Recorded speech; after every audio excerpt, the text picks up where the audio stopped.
اتنا بدیہی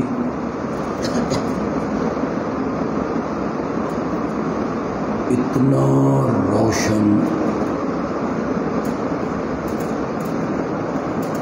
اور اتنا واضح ہے کہ اس پر دلائل قائم کرنے کی ضرورت بھی نہیں۔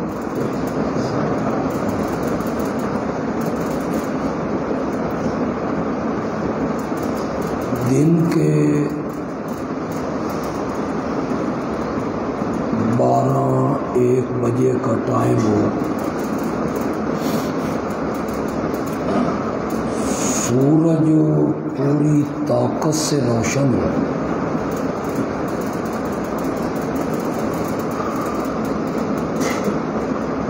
یہ ثابت کرنے کی ضرورت ہے کہ سورج روشن ہے؟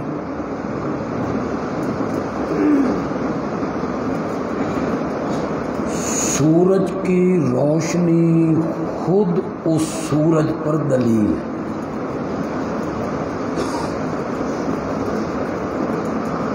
میں سمجھتا ہوں کہ دن کے 12 بجے 1 بجے دوپہر کے ٹائم جس طرح سورج روشن ہوتا ہے، میرے آقا کی ختم نبوت اس سے بھی زیادہ روشن۔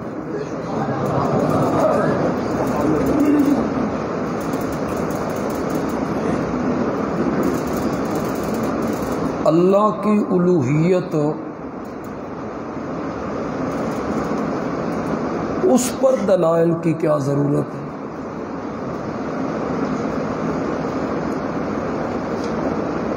خود کلمے میں ہم نے اقرار کر لیا لا الہ،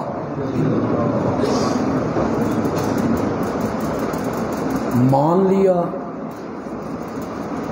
اس کائنات کا الہ صرف ہو۔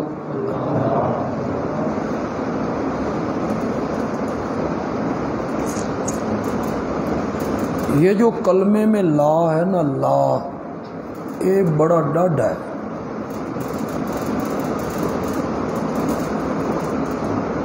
اس نے کسی کے پلے کچھ نہیں چھوڑا۔ لا الہ، اس کائنات میں کوئی بھی الہ بننے کے لائق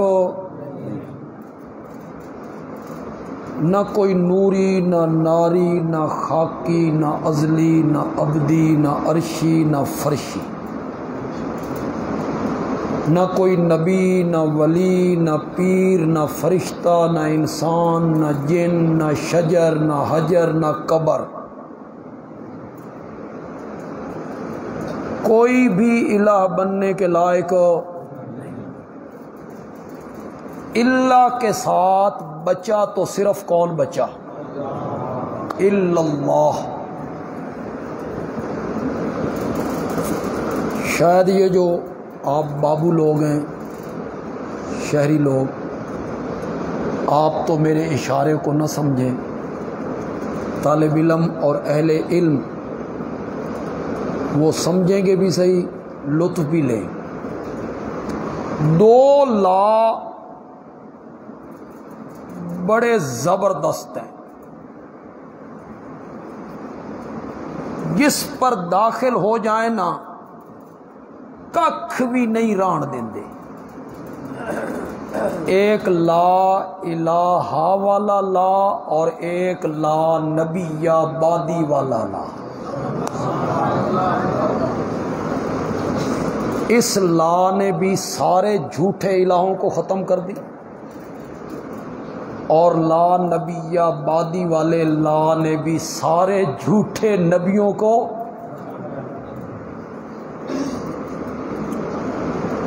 کوئی دلیل قائم کرنے کی ضرورت نہیں، ہم بغیر دلیل کے آمنہ کے لال کو خاتم النبیین مانتے ہیں، لیکن اس کا یہ مطلب نہیں ہے کہ ہم ختم نبوت کے معاملے میں دلائل میں شاید یتیم ہوں، ہمارے پاس دلائل نہیں ہیں تب میں یہ بات کہہ رہا ہوں کہ ہم بغیر دلیل کے مانتے ہیں، ایسی بات نہیں، بلکہ علماء دیوبند میں ایک بڑا نام ہے، مفتی اعظم پاکستان رہے حضرت مولانا مفتی محمد شفیع رحمت اللہ، یہ تقسیم ملک سے پہلے دارالعلوم دیوبند کے مفتی تھے، یہ شیخ الحدیث مولانا تقی عثمانی انہی کے بیٹے ہیں۔ انہوں نے اپنے استاد حضرت مولانا محمد انور شاہ کشمیری رحمت اللہ علیہ کے کہنے پر ختم نبوت کے عنوان پر ایک کتاب لکھی۔ عام میں جو اہل علم لوگ ہیں آپ وہ کتاب کہیں سے حاصل کریں، اسے آپ پڑھنے کی کوشش کریں، خاص کر کے اہل علم اسے پڑھیں۔ حضرت مفتی صاحب نے اپنی اس کتاب میں میرے آقا کی ختم نبوت پر قرآن کی 100 آیتوں کو پیش کیا۔ کتنی آیتیں؟ 100 آیتیں، جن سے ختم نبوت کا ثبوت ہو رہا تھا۔ پہلی حصے میں انہوں نے ختم نبوت کے عنوان پر قرآن سے 100 آیتیں لی، ان سے استدلال کیا، اور دوسرے حصے میں انہوں نے آقا کی ختم نبوت پر 210 حدیثوں کو پیش کی۔ 210 حدیثوں میں میرے آقا کی ختم نبوت کا تذکرہ ہو، اور قرآن کی کتنی آیتیں؟ 100۔ باقی دلائل میں بعد میں ذکر کرتا ہوں، زیادہ وقت آپ کا نہیں لوں، میری طبیعت اجازت نہیں دے رہی کہ میں طویل گفتگو کروں آپ سے، لیکن کروں گا کام کی باتیں آپ سے۔ 100 آیتوں میں ایک آیت تو وہ مشہور آیت ہے جسے آیت ختم نبوت کہتے ہیں، 22ویں پارے میں ہے، سورت احزاب میں ہے۔ مجھے امید ہے کہ آپ میں سے اکثر لوگوں کو وہ آیت یاد ہو گئی، اتنی معروف ہے، یاد نہیں ہوئی تو اللہ کے لیے وہ یاد کرو۔ اب جن کو وہ آتی ہے وہ میرے ساتھ پڑھو۔ ما کان محمد ابا احد من رجالکم، میرا محمد تم مردوں میں سے کسی کا باپ نہیں ہے۔ اب اس کا بیک گراؤنڈ، پس منظر، شان نزول وہ میں بیان کرنے لگ جاؤں تو وہ بڑی لمبی گفتگو ہو جائے گی۔ یہ اللہ کو کیوں کہنا پڑا کہ میرا محمد تم مردوں میں سے کسی کا باپ ہو؟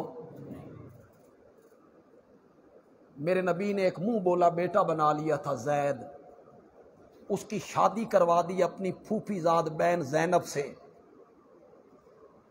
زید نے زینب کو طلاق دے دی۔ میرے آقا نے دیکھا کہ زینب کا دل دکھا ہوا ہے، پھر اسے طلاق ہو گئی ہے، تو زینب کی دلجوئی یہ ہے کہ میں اس سے نکاح کروں اور اسے امہات المومنین کے زمرے میں شامل کروں۔ لیکن عرب کا رواج یہ تھا کہ جس طرح سکے بیٹے کی بیوی بہو پنجابی چاہتے نو، وہ ابدی حرام ہے، ابدی جنہیں دھی حرام ہے، کسی مرحلے پر بیٹی سے نکاح نہیں ہوتا، اسی طرح کسی مرحلے پر بہو سے نکاح، سسر کا نکاح بہو سے نہیں ہو سکتا۔ بیٹا مر جائے، بیٹا طلاق دے دے، سسر کے لیے وہ ابدی کیا ہے؟ جس طرح بیٹی حرام۔ عرب کے لوگ منہ بولے بیٹے کی بیوی کو بھی اسی طرح حرام سمجھتے۔ وہ کہتے ہیں جو منہ بولا بیٹا ہے نا وہ حقیقی بیٹوں کی طرح، اس کی بیوی جس کو وہ طلاق دے دے اس سے سسر نکاح نہیں کر سکتا۔ میرے نبی نے اس رسم کو توڑا اور زینب سے نکاح کر۔ طوفان بدتمیزی اٹھا، یہودی کیا، منافق کیا، مشرک کیا، کافر کیا، جگہ جگہ باتیں ہونے لگی، او ویکھو جی اپنی نو نال شادی کر لیں، وہ دیکھو جی بہو کو بیاہ کے لے آئے۔ اتنا پروپیگنڈا ہوا کہ کچھ مسلمان بھی متاثر ہوئے، انہوں نے بھی آپس میں باتیں کرنی شروع کی،